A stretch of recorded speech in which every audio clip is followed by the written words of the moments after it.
Thank you all for your feedback and welcome back to my channel. I'm happy to have you back.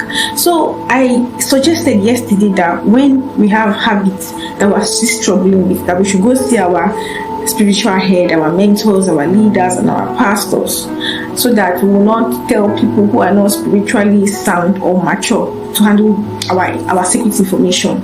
And a lot of people said a lot of things about spiritual heads that I cannot even begin to share. I'm so disappointed. No wonder there's so much depression and sadness in the land, because if people are going through stuff, the church is where they run to pour out their burdens, because the church is like supposed to be a representation of, of mercy and grace that should be poured on us when we are struggling. But now the church is now a place where condemnation is now everywhere. Some people said they cannot trust their spiritual head and they would rather tell their friends. And even their friends, it's not as if they are 100% sure they will keep their secrets, but it's better than telling spiritual heads who will now use their message to preach on the altar. Man, now on behalf of spiritual head, I'm very sorry to everyone that must have been disappointed by their leaders. I am very sorry, but this is not how it's supposed to be. I mean, Jesus laid a very good foundation. The women that were ministering to Jesus, prostitutes, people that demon possessed. But after Jesus casted out those demons, they were his ministers.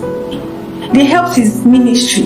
There are 1,000,001 messages to be preached on the altar. Why do leaders choose people's stories and experience and griefs and burdens to share as topic of discussion? It should not be. If Jesus had condemned the women that were possessed or that were prostitutes, do you think they'll be there? They would not be there. They would have gone since and maybe continued the prostitution. But Jesus was kind, he was loving, he was merciful. When Moses, God even with his own mouth said he was going to destroy the Israelites because their unbelief was too much, Moses, who was a man, had to beg on their behalf. If you're a spiritual leader, your job is to intercede for your mentees, your members, as in the people that God has put in your hands to bring up, and not to destroy them with condemnation and judgment on the altar.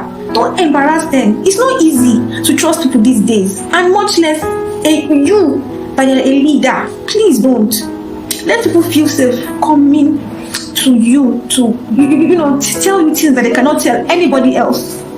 So some people say they will just think they're matter to God, and that's why people will continue to struggle, because see, God is a spirit. Last, God is a spirit, and that's why He puts us there to help one another.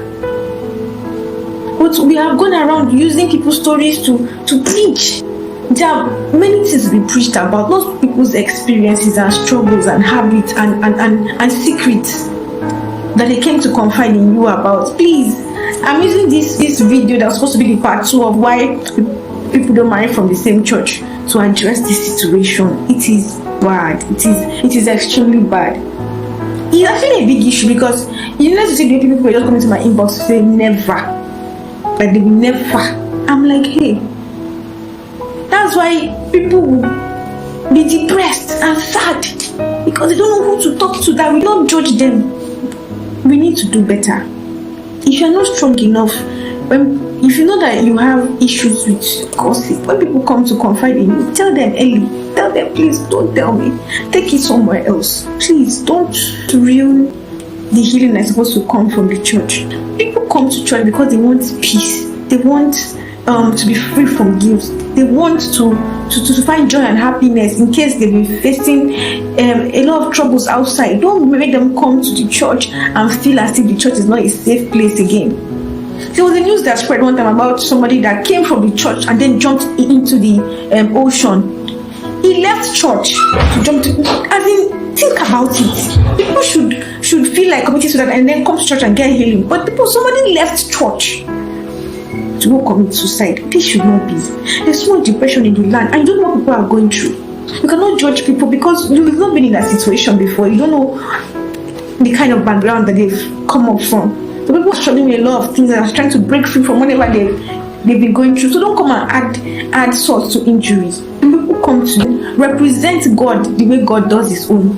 Please, I beg you, let it be the last time people will come and say that they don't trust their spiritual head. Learn to shut your mouth about people's issues in public. Okay, I'll address the other issue tomorrow. Thanks for watching up to this time. Please, let's do better. If you know you're not strong, don't listen to people's stories.